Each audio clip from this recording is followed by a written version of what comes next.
Welcome to our podcast, Just Us, where we think about racial justice. Tonight, we are going to tackle the problem of racial profiling, and we have a very special guest who's going to share some experiences with us. And you can find us at Spotify, Google Podcasts, and also if you like to watch, YouTube. Please subscribe, give us 5 stars, and comment with us because we do want to continue conversation with you as well. There's a theme text to our podcast, 2 Corinthians 7:2. Make room for us in your hearts. I hope you enjoy the podcast. Good evening. Welcome to our podcast, Just Us. Pastor Bill Roberts, along with Pastor Hans Jouissance, and Ofa Langi, our guest, and Pastor John Brunt. And this evening, Ofa is going to share with us some stories, some experiences. One of the things we hear about in our culture today is the issue of racial profiling. And it's a very difficult issue because it's something, how can you diagnose something that's in the human heart? And so it's a difficult issue. So Ofa, would you tell us a little bit about yourself and your journey, and then we'll talk about the stories that you experienced. Okay, thank you, Pastor Bill. My name is Ofa, born and raised in Southern California to 2 parents that came immigrants from the Kingdom of Tonga and found themselves in Riverside, California. Came along with my 3 sisters, and I, the only one born here in the States. Born and raised in the Adventist church, and my father passed away at when I was 12, and that created a lot of anger and resentment towards God because I thought my father served God faithfully, and now know as I grow up and I understand a little bit better that death is an enemy and it's not God's way. But as a young child of learning and seeing my father pass in the battle and the struggle that we had with my mom and my siblings, created a lot of anger. And so I became a very angry young man that led me into the streets where I experienced not only a lot of violence, but then substance abuse, hanging around the wrong crowd, and got me into a lot of trouble. But I praise the Lord that years later, met the Lord, that through a car accident and in my recovery gave me the opportunity to be sober, recovered, and began to read my Bible, and met Jesus there. And in that interaction, God, I promised to give God my heart, and He's done amazing things in and through that, and transformed my heart, made me a new person, and gave me a new chance. And I believe I'm living life in abundance is what I call it for the past 20 years, living life to the full. So, Thank you for sharing that, Ofa. And so you went through quite a transformation, a conversion, and you felt the call to ministry. So you're studying to be a pastor at Walla Walla University, the same place that I studied, the same place that John was one of my teachers as a professor there, a well-loved professor at Walla Walla. And you had some experiences with law enforcement while you were there. Would you tell us about them? Yeah, so I'd like to just share, in short, 3 experiences during my time at Walla Walla. One was with a local officer around College Place who found his way and made it difficult, who pulled me over several times and accused me of many different things, only to find out that the insurance matched the registration, that matched the name on the driver's license, only to find that I didn't have anything against me, but just to periodically harass and to bother, threatening to arrest me and to do several things there over the course of 4 years. Second experience is, as many students do, on Sabbath afternoons, we would travel to Palouse Falls when the weather was right, and we'd all hike around and hang out by the waterfall and enjoy our time there. And in one evening, we're all in a carpool with a bunch of other folks caravanning back to campus. And that evening, Sabbath afternoon or Saturday night, we're all traveling back. I'm riding in the car with my friend and his girlfriend and my wife at the time, or my girlfriend at the time, who is now my wife, Jackie. An officer pulls us out of the line of cars, and he approaches and he says, "You were speeding." And I said, "Officer, how did you pick us out, that we're the ones speeding in the midst of a line of caravan?" And so the officer comes out, and he has his hand on his weapon, and he comes out and he says, "Driver, get out of the vehicle." And during this time, I'm wearing a tank top. It's summer, or it's warm out in Walla Walla, and so the officer commands me to get out of the vehicle. And so the moment I step out of the car, mind you, maybe I look small in the car, but during my time at Walla Walla, I was able to bench press 400 pounds several times. And so I get out of the car, I'm wearing a tank top, and immediately the officer, after commanding me, he jumps back, draws his weapon, and he says, "Get back, get back." And I said, "Man, I don't know what your problem is." And so he commands me to get back in the car. I get back in the car. He then pulls me out, arrests me, and accuses me of having drugs in the car. And that evening, he arrests me. They take me to the local jail. They book me, and the young sheriff who was there, writing me up and booking me that night, the whole time I was there, handcuffed to the chair, my feet, ankles handcuffed to the legs of the chair, and he's just saying, "I'm sorry, man. I'm sorry. I'm sorry this is happening to you. I'm sorry." And the whole time he's processing, and they're booking me that evening. Later on, eventually they let me go, and I receive a letter in the mail several weeks later saying that I was wrongfully accused, that there isn't anything against me, and that they dropped my case and I don't have to show up for court. The third experience I had during my time at Walla Walla is that during a Thanksgiving break, a good friend of mine had a sister who was studying in Bozeman.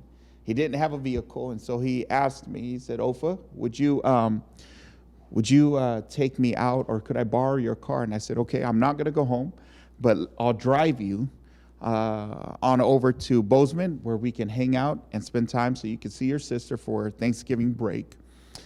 During our drive, we got pulled over, and the officer said we were speeding. So, okay, he wrote us up, gave me a ticket. This is Sabbath morning. We're all in our church clothes. We're on our way to church. So he says we're speeding, so he pulls me over. He writes me up a ticket, and I said, "We're in Montana. You can pay for it now." So we paid the officer and took care of the ticket right then, and we were on our way. Just to be traveling down the road maybe 5 minutes later, that I look in my rearview mirror, and it's the same officer, and his lights are turned on, and there's a few other cars with him, and all of their lights are on. And so this time, we pull over. I go, "Man, what in the world is going on now?" And so we pull over to the side, and this time the officer comes out, shotgun in hand, along with everybody. All the other officers are coming out, weapons drawn. And I turned, because I put the window down, and he's already commanding, and I turned to look at the officer to say, "Man, what's going on?" He puts the shotgun right here, and he puts the other shotgun, and the rest of them are weapons are drawn, 3 of us in the car, and he says, "Get out, get down." And so they arrest all of us, hog tie us on the side of the road in our dress clothes. In the dead of winter, it's snowing at this time. There's snow on the side. They hog tie us, make us get out.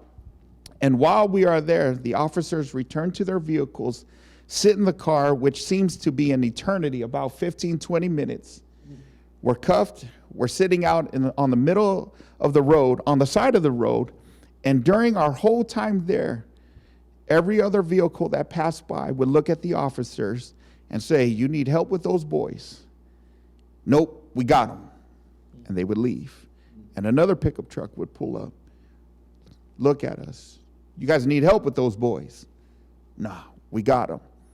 Eventually, I'm angry because this is happening to us, and I'm getting confrontational with the officers, and I'm asking them, what are you doing?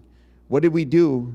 Well, they said that our names were listed on Homeland Security, that we were terrorists driving through Montana, and that they needed to check to make sure that we weren't terrorists or had any weapons in the car. And then they uncuffed us, allowed us to drive on down the road on our way to church. Mm-hmm. So 3 experiences that I share with you during my time at Walla Walla. John or Hans, do you have any questions you want to ask? Tell us what hog tying is, for one thing. In my understanding, it's when you are down on your knees or laying on your chest, and your arms are behind you, and you're cuffed, and your ankles are cuffed to your wrist. That's pretty uncomfortable. Yeah. Not only uncomfortable, but you're outside in the cold, and snow on the ground, and for 15, 20 minutes, like if you can't even, most people can't hold a yoga pose for that long, right? And think about that being tied, confined in such a manner of one degrading, disrespect, and all of that stuff. It's just, that's the only thing that's going around my mind, you know? Oh, you said something about one of your first story. There was a police officer that was harassing you since from your freshman year onto your senior year, 4 years, right? Besides them, like, did you see him on campus, outside of his uniform, or anything like that? Yeah, this officer, I'd see him on campus. Okay. In the gymnasium working out. He was always around outside of the uniform. And I see him on Sabbath morning in church, bringing his children to Sabbath school, and then while we're during worship, coming down for a children's story. So you both have the same faith, share the same faith, and yet this police officer is harassing you every time he puts on his uniform. Yeah. Isn't that interesting? Ofa, was this officer, I went to school there 4 years, the same as you did. Mm-hmm. I got one ticket. They just pulled me over. I did a California stop. I've been in the mission field, you know, where the traffic laws were very loose on the island of Ponape in Micronesia. So I picked up some bad habits. Yeah. And I did a California stop in front of Andy's Market, and this police officer lit me up and gave me a ticket. He was very nice to me, but that was my entire experience with police during my 4 years at Walla Walla. It sounds like from your story that he knew that you were a student. Oh, of course. And he maybe knew that you were a theology student. Yes, because he told me that his brother was a theo major. Yeah. So this was, you know, just looking at the situation, this very possibly was racial profiling. Could be. 100%. Yeah. Could be. Were there very many students of color there when you were there? There were a few, yeah. There was a couple, and we all kind of hung out together on campus and did things together, but of course, we're a small minority group within that, and then you put a Tongan, and I was the only Tongan my 4 years at Walla Walla. Yeah. So, yeah. Yeah, Ofa, like one of the things that I can't understand is this man, you see this person in church, you guys are listening to the same sermon, listening to the same music, and yet, I guess have the same, I can't say even believe in the same God, because whatever God he believes in would definitely not do what he does to you. Right. Like, where is that, in your mind, where is that that disconnect? You know what I mean? From his belief and your belief. Because if you're on the same platform, praying to the same God, or how would, in your mind, thinks that is what he's doing to you is okay. I'm not sure. Right. I'm not sure how to answer that. I can't see in his own mind, but Right. at some point, it's justified somewhere. That's crazy. Was there ever anything he said that actually became out in the open with regard to race? I mean, was there ever any Nope. racial slur or race statements on his part? He and his officers never said anything like that, but they would always ask, "Is this your car? And who are all these people in it? Does this belong to you?" And I go, "Oh man, it's the same." And you mentioned that they would accuse, like, are there drugs here? Yeah, are there drugs, or do you have anything illegal? Are you guys drinking, or what are you doing? Where are you going? So, like in those situations, like Montana, where you and your friends were pulled over on the way to church, was everyone in the car of color? Yes. Okay. Yeah. Okay. Myself and two other Indonesian boys. Okay. All right.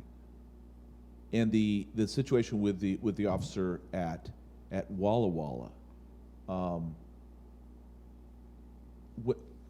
happening again and again. You mentioned that one story where they give you the ticket, and here they come, turning the lights on and pulling you over again, and it's like, okay, again. Yeah. As a man, Yeah. a young man, when we're young men, we can be a bit proud, you know, and we want to protect our dignity. Can I ask, Ofa, what was that like for you to, in a sense, endure what was bullying and harassment? What was that like for you? It brought back a lot of emotions and thoughts that I've had towards police prior to my Christian experience with God, that it made me so angry. Yeah. But then going through that experience, I'd often, my mother would often challenge me, "Ofa, leave it to God, and God will settle all things someday. He'll make whatever was wrong, he'll make it right." And so I had to trust not only my mom in that, but trust God in that he not only heard and seen, but that he would take care of this. Right. Brought to my attention, or I just remembered another experience during my time at Walla Walla. We were doing Pedrito Maynard Reed's class experience, and he would give us credit for spending night on the street as homeless. And this particular night, a young woman in our class, Caucasian, she wanted to do the homeless project, but she would be alone. And so I said, one of my classmates, "Hey, why don't I'll go with you," along with another Islander and a Hispanic guy. We all agreed that we wanted to do the homeless project, and she was a young woman who wanted to do it. And we said, it wouldn't be safe for you to go out alone. Right. So why don't you hang out with us? There's accountability. You wouldn't be alone. And so we would be together. And that night, we ended up we were under an overpass, and we got rained out. We're all soaking wet. We ended up going to a local park. And while we were at this local park, the police officers arrived. And over and over, they were getting irate. They were getting really, they were harassing us and threatening that they were going to take us to jail. And I showed them the syllabus. We're on a school project. We're doing this thing for our class. We're trying to get credit. We're just spending the night out on the street tonight. Well, the officers got so upset that they threatened to arrest us. And it wasn't until our Caucasian counterpart, young woman, steps out and she goes, "We're on a school project. We're sleeping on the street tonight. Leave these guys alone. They're my classmates. We're theology majors. They haven't done anything wrong." And it wasn't until she spoke up for us that the officers kind of cooled down. But then they took her away and they said, are you okay? Did they force you to be here? Are you in your right mind? Are you high? Are you drunk? Did these men here have you against your own will? And she had to testify over and over, "Leave them alone. I am here. We're on a school project." And after looking at our syllabus and after having her get so upset with them, that they finally left us alone. You should have called Pedrito. He'd have given him something to think about. It would have been, but man. So in a sense, you and the other young men there didn't have a voice, We didn't. which is, on a human level, is very difficult when you feel like my voice isn't heard, and this young Caucasian woman has to speak for me. That is an affront to a person's dignity. Right. That my voice, because you were showing them proof. I don't want to belabor this, Ofa, but Yeah.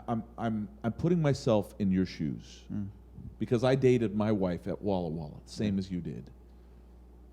When that happened, and Jackie, your wife, your girlfriend at the time, now your wife, was in the car, was that particularly difficult, having that happen in front of her?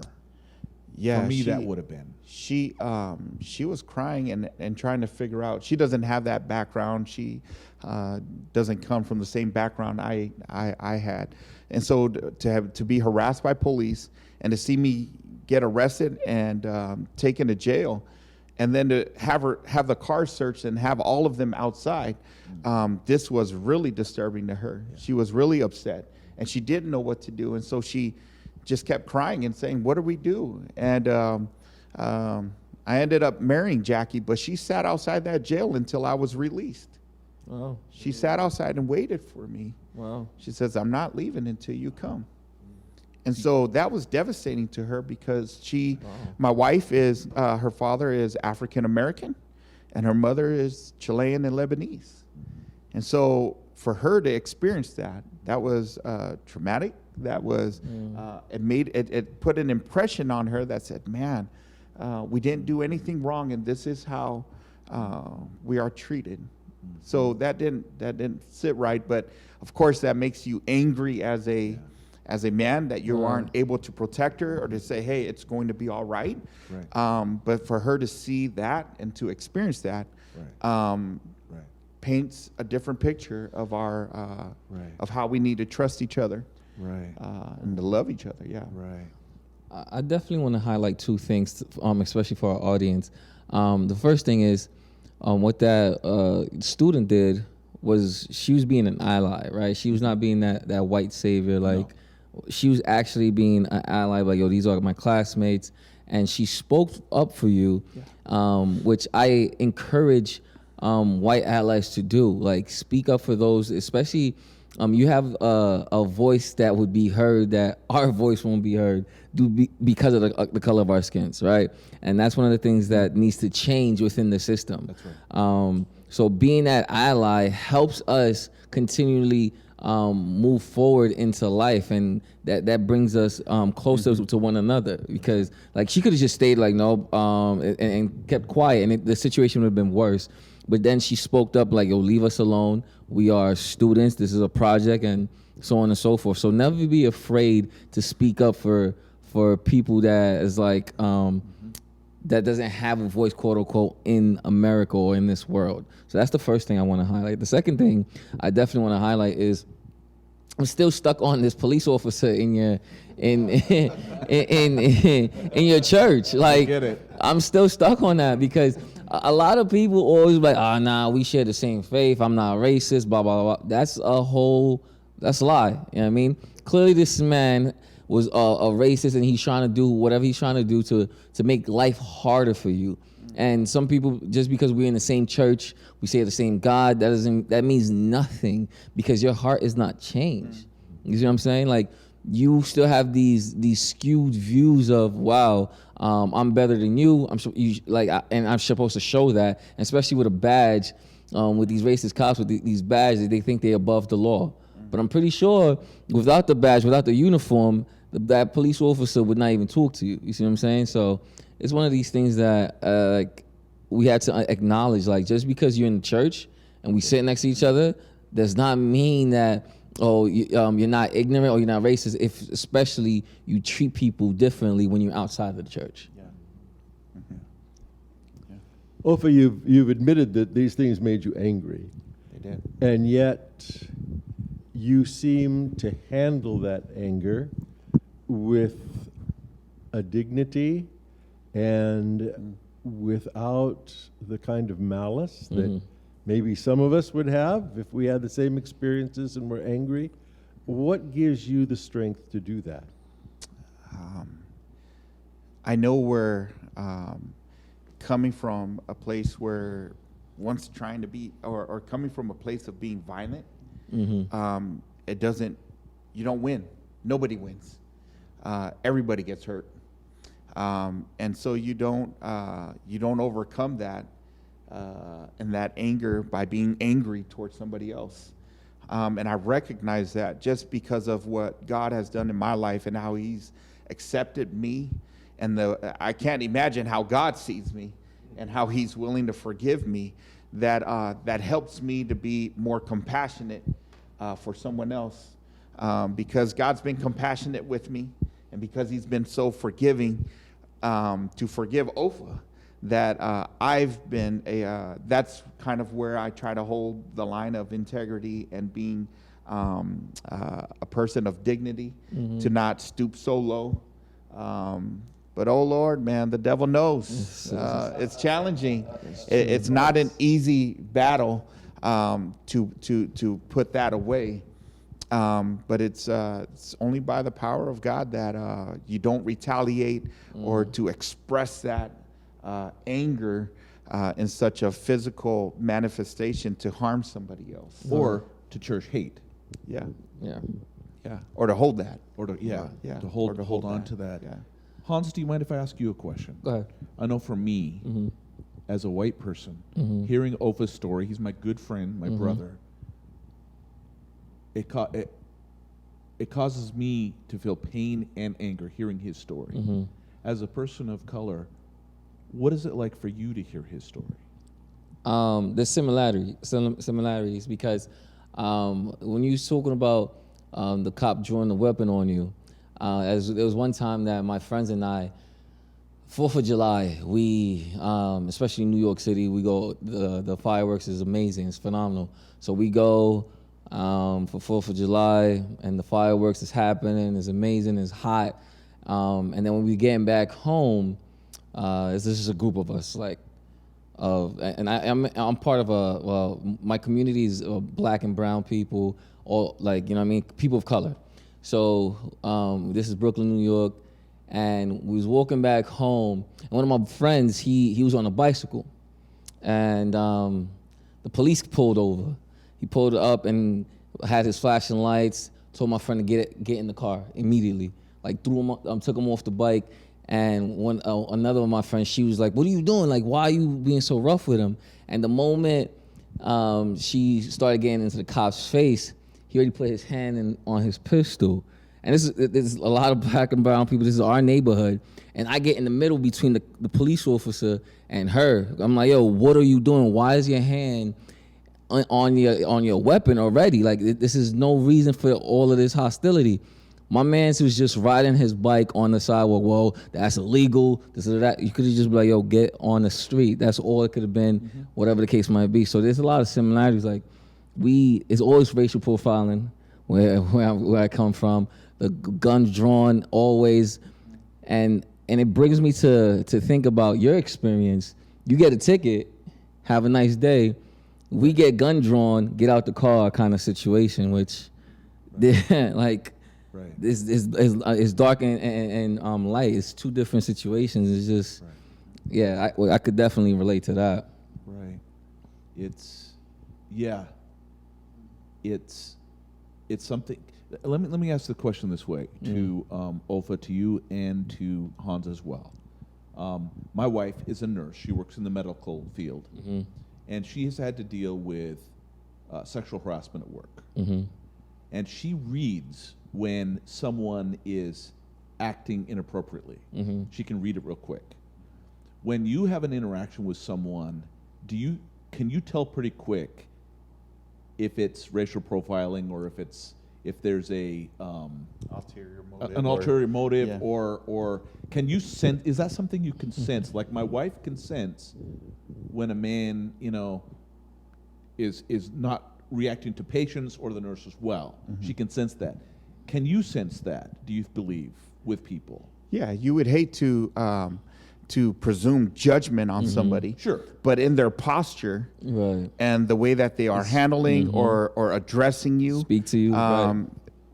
it almost speaks down to you. And so, of course, Right. you sense it, you feel it, and you go, oh, man, this is going to be again. one of those. Right. This is Right. going to be that kind of experience. Right. This is going to be that kind of interaction that I'm going to have. Right. And so you kind of sense that. But then I think unintentionally, it doesn't have to be a person in authority.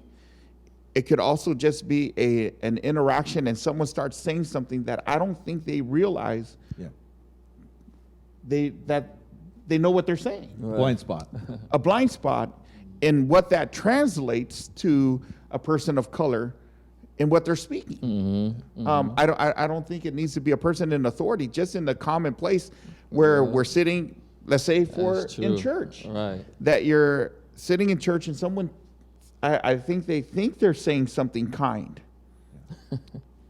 But how that's interpreted, and then the conversation continues, and you just go, wow, I think you're very ignorant of what you're speaking about. So I think to presume judgment, but then until you reveal your colors and what you're saying, then it's like, man, this is going to be one of those. Right. And I would answer the same way, like to piggyback on what Ofa is saying. It's true. Like you could definitely sense it. Like there's certain people that I'm like, when I talk to, I'm like, I know you're a white person, if that makes sense. Like one of my mentors, John McClarty, and when we talk, it's just great. Like I don't even think like, oh, he's a white man. You know what I'm saying? And You're there's human. other, right? Fellow It's humans. just a person. Yeah. And then you talk to a different person, like, you're a white man. You see what I'm saying? Like there's a difference. Like 100%. Yeah. John?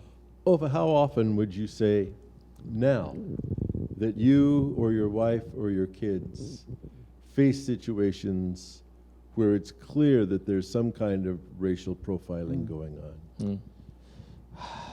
It's pretty tough, but I don't know what the percentage would be, how that happens. I've seen an interaction recently with one of our kids, and of course we talk to our kids about this.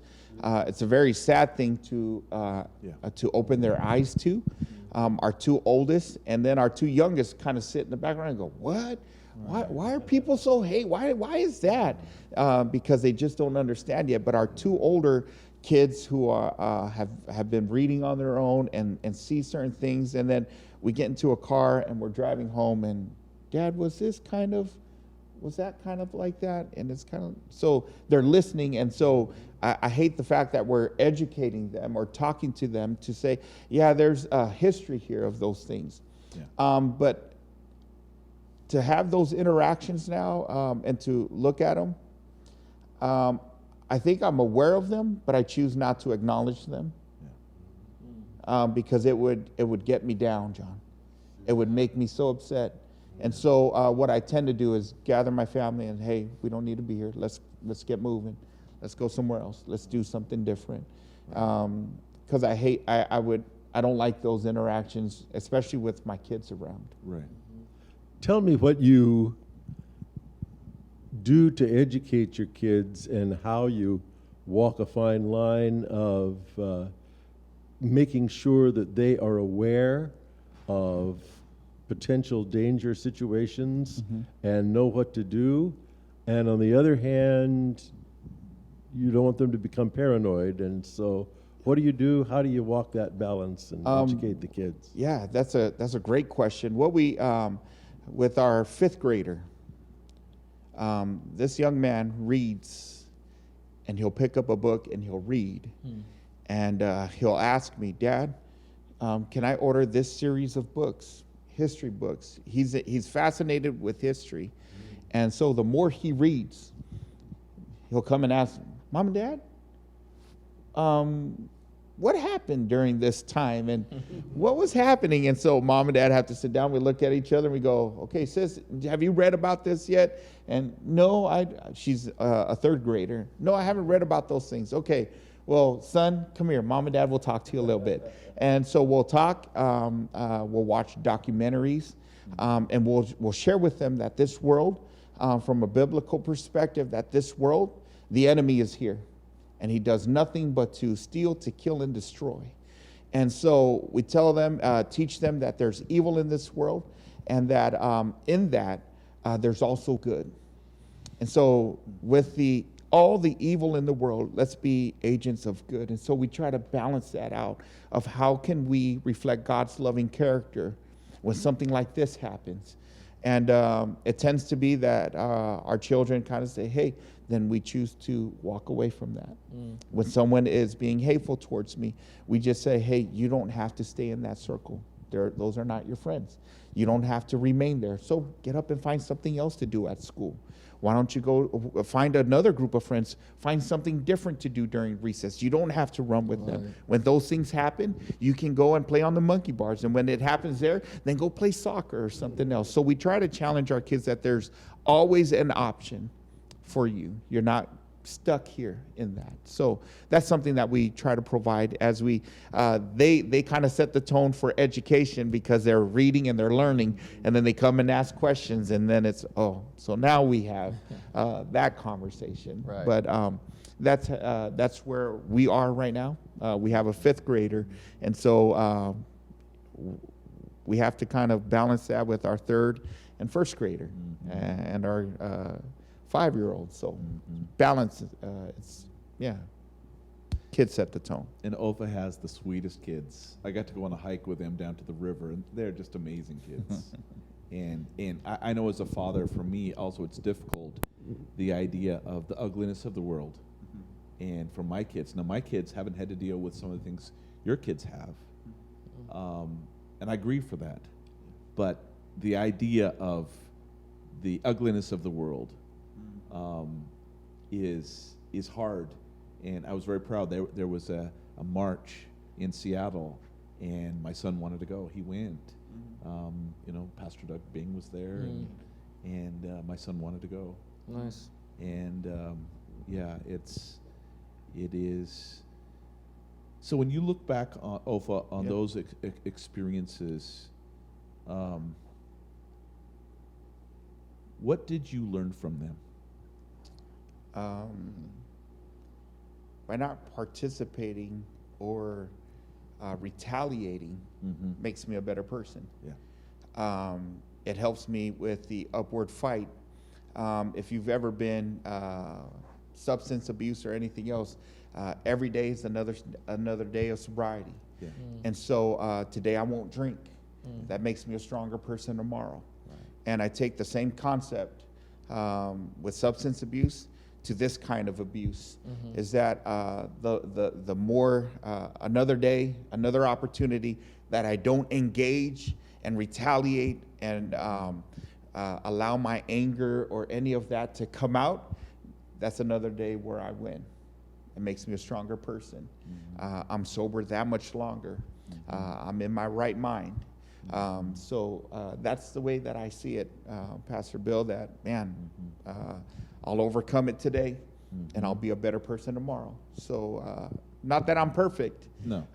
but trying to walk the upward way of daily, hey, today, if I can win today, it'll make me stronger tomorrow, so don't give in today.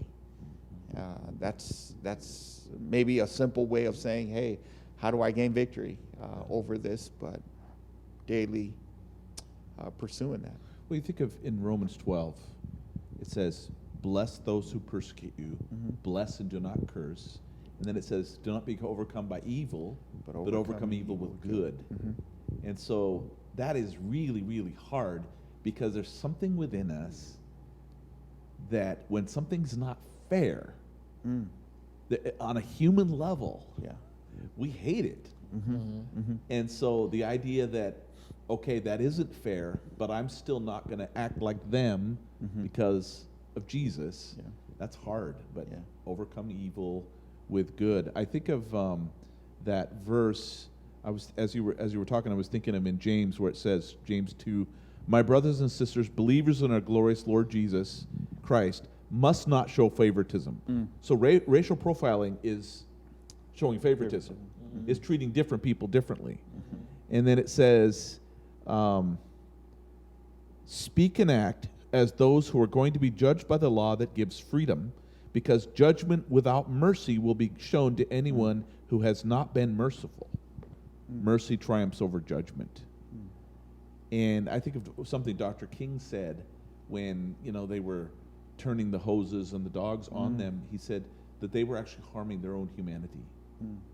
They were destroying themselves. Yeah, they were harming their own souls in the process of showing cruelty. Hans.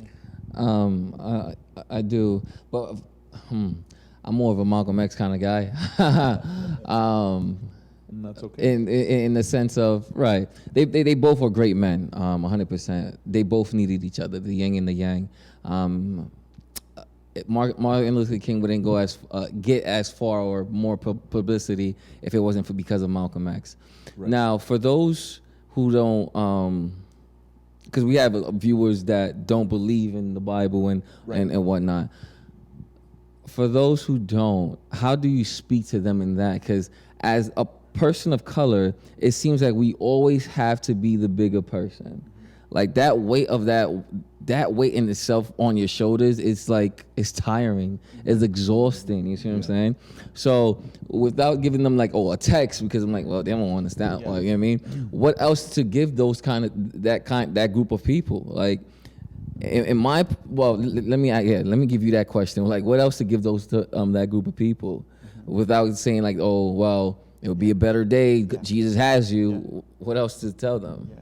For me, that's a great perspective there for the non-believer, who doesn't have that, who believes in all different things. What I would say is, what good will that do for me? Okay. And learning from my own past, that me retaliating or beating somebody else down doesn't do me any good. I come home the same or even angrier. Right. That doesn't feed the dog, the good dog in me. That only feeds me to become more prideful, and to become more hateful. And so that challenges me then to not that it's some biblical principle, but that if we're looking at it, it makes me a better person to walk away without doing that to somebody. Right. And I love that. That's exactly what I was searching and looking for. And I don't want to say Malcolm X was not a person of peace, because he didn't agree with violence. The only thing he says was, and people miscued, if someone hits you, you have the right to defend yourself, right? And that's what he stand by. Like, he's not gonna go and cause trouble, cause violence. If someone hits you, you have the right to defend yourself, and everyone has that right, which I agree upon. Now,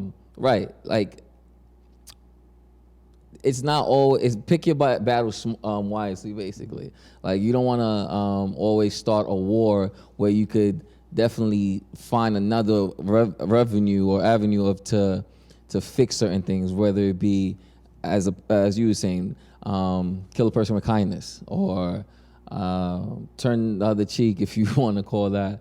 But there's always different ways to deal with a situation, right? Solve a situation, rather than just one option, when that first option is always maybe anger or impulsive. So, yeah. I want to make clear, I believe in justice. And so,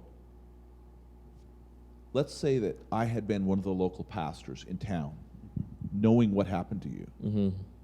I would have gone to the police chief and spoken up. In other words, I believe, I don't think it means that we kind of sit there passively.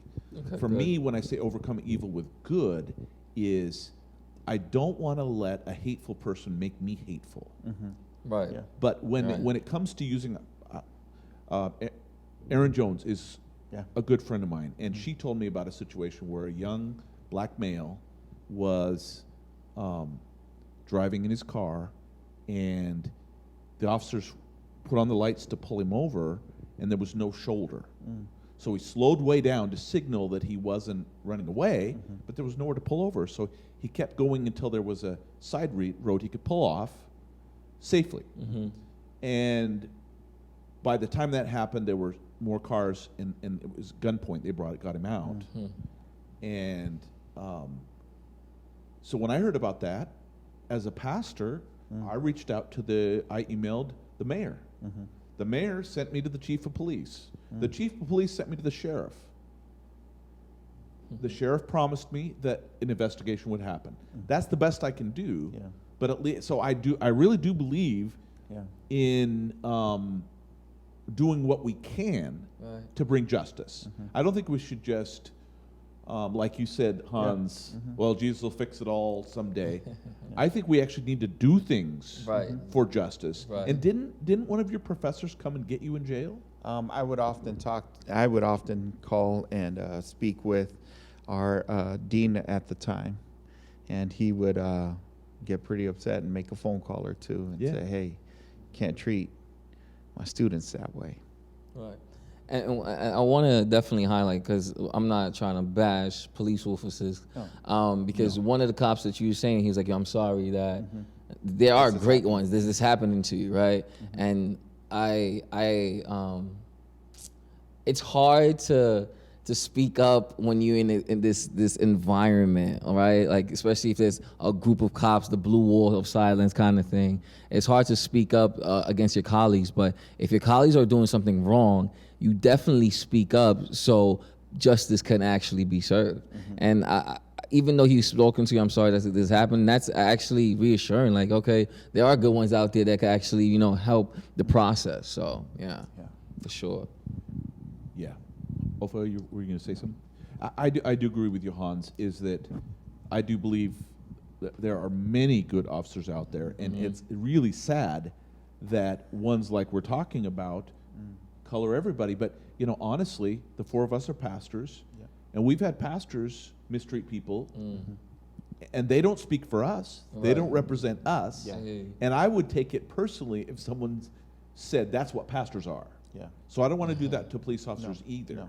Right. But when a pastor mistreats someone, I'm going to speak up, like you said, Hans, Right. and I'm going to say that's not right. Of course. And that is. So this happened about 20 years ago, right? Yeah, during my time at Walla Walla. At Walla Walla. Where do you think we are now? Do you think things have gotten a little better, or do you see them still similar? I think people have just learned how to cover it up a little bit. And my question for the church would be, for those 60, maybe even 50 years old, where were you during the movement, civil rights movement? Right. And what was it that you heard mom and dad say? And where does that creep into the church? And how has that painted what we do in church? Is where I'd like to see. And I've had an experience here just recently in my own church that an interaction that there's no other way to see it or to explain it or to bring it up that I would say was it wasn't a good experience. And I think it was addressed, derogatory things were said, threatened. I mean, just, it wasn't a good situation at church. And I think people have just covered that up to come to church. It's how we can have, you see somebody in church who acts and speaks and does these things and thinks like this, Right. and thinks that that's okay. I don't think it gets better in the world. To say anything will get better. I think when we look at what in our belief and what the Bible says, man, the world isn't going to get better. Facts. It's only going to get worse. And so when people ask me, do you think it? No, I think it's going to get worse. I think the world is going to become an even darker place, and the divide is even going to be that much wider, and no one's going to be able to see eye to eye. That's not. I don't think it's getting better. Are you referring to like Matthew 24, where it says, because of the increase of wickedness, the love of most will grow cold. In other words, the world, Scripture talks about the world is going to deteriorate further, morally and spiritually. Yeah, and not only get darker, but then as I read this morning out of Amos chapter 4, talking about worship, and it says, you think you bring your tithes and your offerings, and yet you still haven't accepted me. Right? And then he goes on to talk about worship, and you still haven't accepted me. And he talks about your giving, and you think your sacrifices are great, and you think your praise and your worship is great, and yet you still haven't drawn close to me. You still haven't accepted me. I mean, that's the picture that I get from Amos of what God is saying. And he calls them, you fat cows, right? And you think that these things, that you do these things, and that's what brings you close to me, yet you haven't accepted me. Right. So I think of that in our world, and I think that only gets worse. But then I also think when I look around in our world today, that it's not only all darkness, that God will make things right, and that he's called people. And what I love is that 1 John chapter 3, and I think it's verse 17, he who has the riches of this world, or the privileges or the benefits of living, the goods of this world, and sees his brother in need and does absolutely nothing, then God says, hey man, that's not okay. Right. Ofa, what gives you, we've talked about some difficult things to talk about, but we need to do it honestly. We want to give voice to people's experiences, and we also want to shine a light in a dark place. What gives you hope? For example, let me give you an example of what I mean by that. My kids are both in their 20s, and after what happened with George Floyd, my kids were very touched by it. And they said, Dad, in their minds, things cannot go back the way they were. In other words, I see some younger generation that are saying, we've got to get better. What to you gives you hope? What gives me hope that things can get better is that there are often little glimpses of hope when you are able to have a conversation with someone, and someone sees you, hears you, and that I can sit and have a conversation, and I can see you, and I can understand you, and that we become better friends or better acquainted. And then there's this mutual, this happens with a perfect stranger that I just met. This an experience I had this week of seeing somebody that you don't know, and just to share and to speak and have a conversation and come to an understanding. I left that conversation with a perfect stranger saying, if I ever see that person again, we're better off. We're going to be stronger together. That glimpses of hope when you can have those conversations and those little moments of understanding.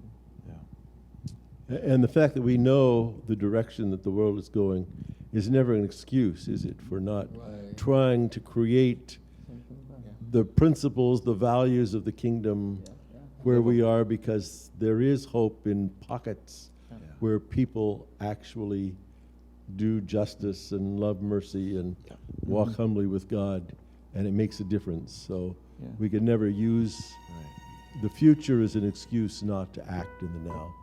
What is it? We're supposed to pray. He told us to pray. Thy kingdom come on earth as it is in heaven. Yeah, and that is. Ofa, we really appreciate you being and sharing. That's for sure. Those are not easy stories to tell, but I think they're important stories, and sharing your heart with us. And really appreciate it. Thank you to our listeners and viewers. And we just encourage you to have an open heart, and like Pastor John said, to love mercy, walk humbly, and of course do justly. So thanks for being with us today.